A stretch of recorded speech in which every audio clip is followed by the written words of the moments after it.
것은 다 그 기본이 아주 중요합니다. 아무리 외형적으로 대단히 화려하고 거대한 것도 그 기초가 부실하면 언젠가는 무너지게 되어 있습니다. 30년 전에 94년도에 성수대교가 무너졌습니다. 그리고 그 이듬해에 삼풍백화점이 무너졌습니다. 한강의 이쪽 저쪽을 연결해서 수많은 차들이 이동하던 그 성수대교가 무너져 내리리라고는 아무도 상상도 못했습니다. 강남의 어떻게 보면 상징이라고 했던 당시의 그 유명한 삼풍백화점이 그렇게 와르르 무너져 내리리라고는 누구도 예측한 바가 없습니다. 이런 끔찍한 사고의 원인은 다 건축 과정에서 기본을 지키지 않는 데서 비롯된 것입니다. 기초가 부실하다 보니까 점점 금이 가고 흔들리고 결국 무너져 내린 것이죠. 이 건물, 건축물뿐만이 아니라 모든 게 다 그렇습니다. 공부도 그렇습니다.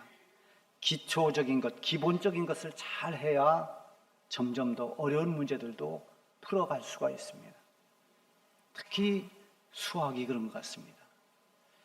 제가 중학교 입학해서 싫어했던 것이 수업이 싫은 것도 아니고 학교 다니는 게 싫은 것도 아니고 청소 시간이 제일 싫었습니다.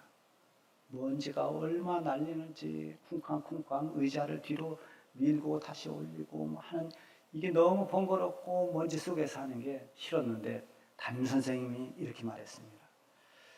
이번 시험을 봐서 3등 안에 들어가면 1등부터 3등까지는 청소를 공식적으로 면해주겠다. 그래서 이때다 싶어서 제가 열심히 공부해서 청소 면제자가 됐습니다.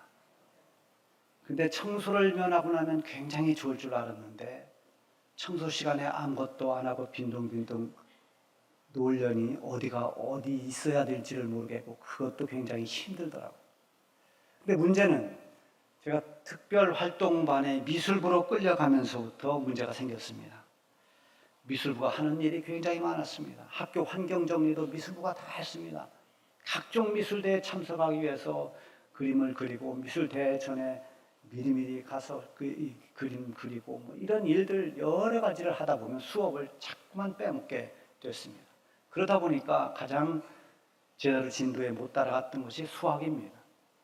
근데 수학 선생님은 아무 때나 칠판에 문제를 쭉 내놓고 시험을 치른 뒤에 틀린 그 문제만큼 매를 때렸습니다. 그러다 보니까 수학이 점점 싫어지게 되고 거의 포기하다시피 한 그것이 많은 영향을 끼쳤습니다. 수학의 기본 실력이 안 되니까 진도 나가는데도 한계가 있고 또 상급 학교 가는데도 그걸 감안해야 됐습니다. 보통 힘든 게 아닙니다. 지금도 저는 숫자는 별로 친하지 않습니다.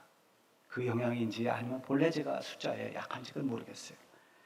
자, 우리 신앙생활도 그렇습니다. 기초가 안 되면 신앙생활이 굉장히 어려워집니다. 신앙생활은 공부를 잘하거나 아니면 어떤 특별한 실력이 있거나 해야 되는 게 아닙니다. 글을 읽을 줄 몰라도 괜찮습니다. 특별한 능력이나 실력이 없어도 상관없습니다. 중요한 것은 예수님을 믿는 믿음입니다. 그런데 이 믿음이 막연해서는 안 됩니다. 기초가 없는, 기본이 없는 그런 막연한 믿음을 가질 때 엉뚱한 방향으로 갈 수 있습니다. 자기가 설정해 놓은 어떤 종교적인 신념으로 신앙생활을 할 수도 있고 아니면 신비주의로 빠지기도 하고 각종 여러 가지 이단으로 빠지기도 합니다. 다른 것은 몰라도 이 믿음에 관해서는 그 기초가 아주 올바르고 튼튼해야 됩니다. 믿음의 기본이 잘 돼 있을 때 시험이 와도 흔들리지 않고 어떤 상황에 처해도 그 상황을 믿음으로 잘 이겨낼 수가 있는 것입니다. 그런 의미에서 오늘의 말씀은 우리가 구원받기 전에는 어떤 상태였는지 그리고 구원을 어떻게 받았으며 구원받은 성도는 무엇을 해야 되는지 그 기본을 가르쳐주고 있습니다. 이 모든 것이 단순한 지식이 아닌 믿음으로 받아들이고 또 믿음으로 그걸 깨달아야 하는 믿음의 문제입니다. 그리고 이것이 바르게 정립돼야 우리의 믿음이 견고하고 흔들리지 않는 단단한 믿음의 기반이 되는 것입니다. 먼저 우리가 예수 믿기 전에 어떠한 사람이었는지를 말씀하고 있습니다. 1절부터 3절까지 그것을 말씀해 주고 있어요. 그는 허물과 죄로 죽었던 너희를 살리셨도다. 그때 너희는 그 가운데 행하여 이 세상 풍조를 따르고 공중의 권세 잡은 자를 따랐으니 곧 지금의 불순종의 아들들 가운데 역사하는 영이라. 전에는 우리도 다 그 가운데서 우리 육체의 욕심을 따라 지내며 육체와 마음에 원하는 것을 하여 다른 이들과 같이 본질상 진노의 자녀였더니 너희 과거가 예수 믿기 전에 우리가 이런 사람들이었다는 것이죠. 여기에 보면 예수 믿기 전에 우리가 어땠는지를 세 가지로 말씀하고 있어요. 먼저는 허물과 죄로 죽었다 했습니다. 고대 철학은 이 우주에 관심을 가졌습니다. 이 광대한 우주는 어떻게 해서 생겨났을까? 처음 무엇으로부터 이 우주가 생겨난 것일까? 여기에 관심을 가진 그런 철학들이었습니다. 그래서 최초에 뭐로부터 이 우주가 생성되었다, 뭐다 뭐 이런 주장을 하면서 고대 철학이 발달하다가 소크라테스 때 와서 그 눈길을 사람에게 돌렸습니다. 사람이라고 하는 인간 존재는 과연 무엇이냐? 이렇게 소크라테스가 던진 이 인간에 대한 질문, 인간 존재에 대한 이 여러 가지 철학적 생각들을 하다가 이 소크라테스의 제자인 플라톤이 인간을 이원론적으로 그렇게 정리를 했습니다. 그래서 소크라테스가 가지고 있는 철학은 이원론적인 인간론입니다. 그래서 인간의 육체는 아주 악하고 부패하고 타락한 것, 땅에 속한 것, 그리고 인간의 영혼은 아주 신성하고 거룩하고 하늘에 속한 것, 이렇게 둘로 나눴습니다. 철저히 인간을 이분법적으로 나눠서 본 거죠. 이런 사상 때문에 이 육체는 악한 것이라서 억압하고 또 고통스럽게 하고 괴롭게 하는, 이런, 그래야 성결케 된다는, 그래서 스스로 자기 몸을 학대하는 고행주의, 이런 것들이 많이 발달했습니다.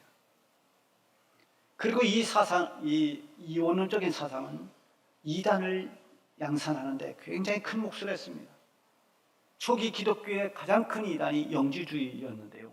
이 영주주의 사상으로 인해서 예수님의 육체 탄생, 육신의 몸을 입고 이 세상에 오신 예수님을 부인합니다. 예수님의 죽으심, 인간의 몸으로서 십자가에 달려 죽으신 예수님의 육체의 죽음, 또 부활, 다 예수님과 육체와 관련된 건 다 거부합니다. 예수님은 하나님의 아들이시고 신성한 하나님이신데 어떻게 육체를 입을 수 있느냐? 더러운 육체를 어떻게 예수님이 입을 수 있느냐? 그렇게 생각한 것입니다. 그래서 이것이 많은 사람에게 혼란을 가져왔습니다. 예수님의 신성과 인성 가운데 신성만 인정하고 인성을 부인했던 것이죠. 이런 문제로 인해서 초기 기독교는 주 451년 칼케도니에서 예수님에 대해서 정죄했습니다. 예수 그리스도는 완전한 하나님이시고 완전한 인간이시다. 그래서 베레데우스 베레호모, 이것을 부인하는 것은 이단이라고 규정지었습니다. 어쨌든 인간은, 인간의 영혼, 또 인간의 육체, 이렇게 구성됐다고 하는데요. 오늘 이 본문에 우리가 허물과 죄를 죽었다는 것은 인간의 영혼이 죽었다는 것이냐, 아니면 우리가 입고 있는 이 육체가 죽은 것이냐, 그런 문제가 아니라고 하는 것입니다. 그렇게 접근하면 안 됩니다. 여기서 죽었다는 것은 관계의 단절을 말합니다. 관계가 끊겼다는 것입니다. 하나님과 우리의 관계가 단절됐다는 것이에요. 이렇게 하나님과 우리가 단절된 이유는 바로 우리의 허물과 죄 때문에 그렇게 단절됐다는 겁니다. 허물이라고 하는 말은 이 히브리적 개념에서는 들어가지 말아야 할, 침범하지 말아야 할 영역에 들어가는 게 허물입니다. 그리고 죄라는 것은 관역을 맞춰야 할 화살이 관역으로 가지 않고 엉뚱한 방향으로 빗나가는 것을 죄라 이렇게 정의했어요. 그러니까 결국 이 허물과 죄라고 하는 것은 인간이 하나님의 영역을 침범하고 하나님의 뜻을 빗나가는, 어긴 것입니다. 그게 죄인 거예요. 이 사건은 창세기로 올라가면 아담과 하와가 하나님께서 다 모든 걸 에덴 동산에서 누릴 수 있도록 허락해 주시고, 다만 이 에덴 중앙에 있는 선악과 여기는 침범하지 않도록 그 영역을 금지시켜 놓았습니다. 인간이 그 영역을 침범했습니다. 저 선악과를 먹으면 하나님같이 눈이 밝아진다고 꾀이는 사단의 유혹에 넘어가서 아담과 하와는 그 선악과를 먹어버립니다. 이게 하나님의 말씀을 어기고 빗나간 것입니다. 하나님같이 되고 싶어하는 하나님의 영역을 침범한 것입니다. 그 후로 사람은 하나님의 형상을 잃어버리고 죄인이라고 하는 이 죄의 짐을 지고 살게 됩니다. 허물과 죄로 하나님과의 관계가 죽었다, 단절됐다, 이런 말이고요. 두 번째는 예수 믿기 전엔 우리는 다 세상 풍조를 따르고 마귀의 지배 아래 있었다는 것입니다. 예수님 만나기 이전에 하나님 없이 살 때에는 하나님의 말씀이라고 하는 기준이 없이 살았습니다. 하나님의 뜻을 알지도 못했고 하나님의 뜻에 관심도 없었습니다. 그래서 하나님의 뜻을 따라 살 수도 없었습니다. 자기 자신이 언제나 세상의 중심이 되는 것입니다. 그래서 내 고집대로 살고 내 생각대로 살고 그렇게 살아갑니다. 그런 나를 지배하는 게 뭐냐? 이 세상 풍조와 마귀라는 거죠. 시대의 가치, 시대의 관습, 시대의 문화, 이런 것에 지배를 받으면서 그렇게 살아가는 것입니다. 그리고 자신도 모르게 하나님 없는 자들을 지배하고 있는 악한 영, 이 사단의 세력, 마귀의 세력에 이끌려 살 수밖에 없었다는 것입니다. 마귀의 가장 큰 사명은 어떤 폭력이나 전쟁이 아닙니다. 그보다 더 큰 목적이 있다면 바로 한 사람의 영혼을 파괴시키는 것입니다. 그래서 하나님 앞으로 돌아가지 못하게 합니다. 하나님 앞에 가지 못하도록 막아야, 회방을 해야, 그래야 그 영혼을 멸망시킬 수 있기 때문입니다. 그래서 교묘한 마귀는 이 시대의 관습을 이용하든지 아니면 인간의 탐심을 이용하든지 어떤 방법으로 하든지 한 영혼을 구원받지 못하도록 방해하는 것입니다. 이 마귀가 하는 일이 갈등, 분열, 혼란, 파괴 많이 있지만 우리가 구원받지 못하도록 영적으로 방해하는 영적 방해가 가장 큰 일입니다. 그런 지배를 저는 받았다는 것이죠. 그리고 세 번째는 예수 믿기 전에 우리는 육체를 따라 살았다는 것입니다. 여기서 말하는 육체라고 하는 건 단순히 우리의 몸을 말하는 이 소마라고 하는 단어를 쓰지 않고 우리 안에 있는 죄의 본성, 그 부패한 본성을 말하는 그 살크스라는 단어를 썼어요. 그러니까 단순히 이 육체가 아니라 우리의 죄악된 본성을 말하는 것입니다. 바울은 로마서 7장에서 이 육체를 따라 사는 죄의 본성에 대해서 우리가 원하는 선을 행하지 않고 원치 않은 악을 행하는도다. 오호라 누가 이 사망의 몸에서 나를 건져내랴, 이렇게 탄식을 했습니다. 그러나 이 탄식 소리는 바울이 단지 탄식하기 위해서 그 말씀을 기록한 것이 아니라 우리는 전에 다 이렇게 탄식할 수밖에 없는 죄 아래 육체를 따라 사는 사람들이었는데, 그런데 그 탄식할 수밖에 없는 우리가 구원받는 길이 무엇이냐를 제시하기 위해서 이 말씀을 먼저 내놓은 것입니다. 과거의 육체를 따라 살았다는 것은 죄의 본성을 따라 살았다는 것입니다. 그러므로 그 결과는 하나님의 심판을 면할 수 없는 하나님의 진노 아래 있었던 것입니다. 즉 하나님의 진노의 대상이었다는 것이에요. 그것을 오늘 본문에서는 너희가 전에는 진노의 자녀였다, 이렇게 말하고 있습니다. 이처럼 허물과 죄로 죽었고 마귀의 지배 아래 있고 육체를 따라 살던 우리는 결국 하나님의 진노로 멸망에 이를 수밖에 없었던 것이 예수 믿기 전에 우리의 실상입니다. 그렇다면 이제 우리가 어떻게 구원을 받았는가 하는 것입니다. 먼저 그 출발은 긍휼에서 시작이 됩니다. 4절과 5절에 보면 긍휼이 풍성하신 하나님이 우리를 사랑하신 그 큰 사랑을 인하여 허물로 죽은 우리를 그리스도와 함께 살리셨다라고 말씀하고 있습니다. 죄와 허물로 하나님과의 관계가 단절되어 있는 우리를 보시는 하나님의 눈이 긍휼이었다는 것입니다. 불쌍히 여겼다는 거예요. 여러분, 사람도 서로 좋은 관계였다가 잘 알고 지내는 관계였다가 한번 틀어지면 뭐 싸웠거나 아니면 어떤 일로 다퉜거나 관계가 이렇게 끊어지면 그러면 오히려 적대적인 입장이 되기도 합니다.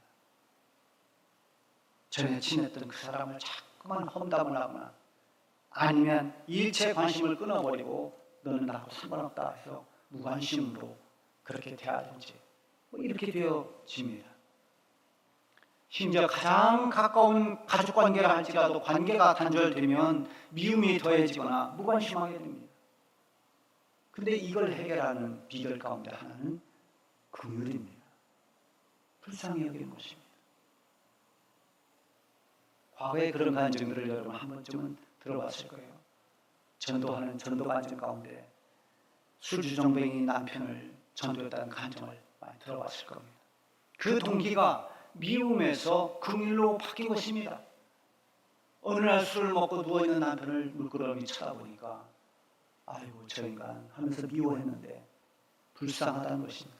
불쌍히 여겼다는 긍휼한 마음이 생겼다는 겁니다. 일이 뜻대로 안 되니까 속상해서 저렇게 술을 먹고 저러는가 보다. 상대방을 자꾸 이해하게 되고 불쌍히 여기게 되고 그러다 보니까 그 영혼을 사랑하게 되고 그래서 결국 하나님 앞에 나오게 되고 잘 대하다 보니까 전도 열매가 맺었다. 뭐 이런 이야기 아니겠습니까? 긍휼로부터 시작해요. 하나님의 긍휼은 결국 우리에게 사랑과 은혜로 나타났습니다. 죄짐을 벗어낼 수 없어서 죄 가운데 허덕이고 죄로 인해서 심판을 기다려야 하는 죄인들을 위해서 하나님은 하나님의 사랑하는 독자, 독생자이신 예수님을 내어주셨습니다. 죄인이 죄인의 문제를 해결하지 못합니다. 그래서 죄 없으신 성자 하나님 예수님께서 이 죄 문제를 해결해 주시려고 구원을 얻게 하시려고 세상에 오신 것입니다. 이것이 바로 하나님께서 우리를 사랑하신 사랑입니다. 그래서 요한복음 3장 16절에 보면 하나님이 세상을 이처럼 사랑하사 독생자를 주셨습니다. 이는 그를 믿는 자마다 멸망하지 않고 영생을 얻게 하려 하십니다. 이게 복음 아니겠습니까? 예수님이 우리 대신 대속의 죽음을 죽으시고 죄를 씻어 주시는 보혈, 그 피를 흘려주셨습니다. 예수님이 대신 흘리신 그 피로 우리의 모든 죄가 깨끗이 씻김을 받고 죄 사함을 얻었습니다. 그리고 주님은 우리의 부활을 위해서 부활의 첫 열매가 되셨습니다. 이제는 누구든지 예수님을 영접하고 예수님을 나의 구주로 믿는 사람은 그 믿음으로 구원을 받습니다. 죄인들을 위해서 하나님께서 베푸신 이 구원 얻는 길은 오직 예수님을 믿는 그 길 밖에는 없습니다. 사도행전 4장 12절에 보면 다른 이로서는 구원을 받을 수 없는 천하 사람 중에 구원을 받을 만한 다른 이름을 너희에게 주신 일이 없다고 했습니다. 사람은 나름대로 구원받는 길이 여기다 저기다 이렇게 해도 구원받는다 저렇게 해도 구원받는다 다 그렇게 말하지만 하나님은 한 번도 그렇게 말씀하신 바가 없습니다. 예수님 외에는 구원자가 없습니다. 예수 믿는 것 외에는 구원받을 다른 길은 없는 것입니다. 인간의 어떤 도덕이나 어떤 의로운 행위로도 그것이 구원의 기준이 되지 못합니다. 인간이 행한 어떤 일을 가지고 하나님의 구원에 도달할 수 있는 것은 없습니다. 인간의 행위로는 구원받지 못한다는 것입니다. 그래서 오늘 9절에 보면 행위에서 난 것이 아니니 이는 누구든지 자랑하지 못하게 합니다.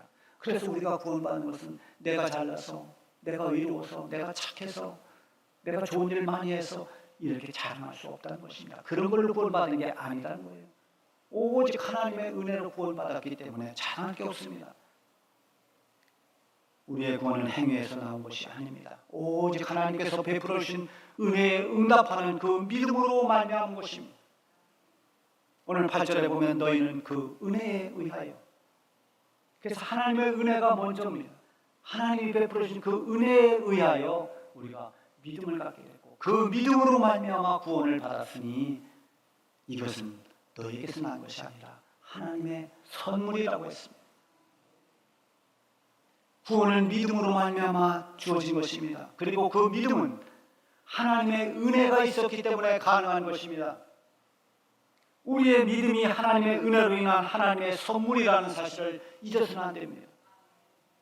이보다 더 귀한 선물이 이 세상에 어디 있습니까?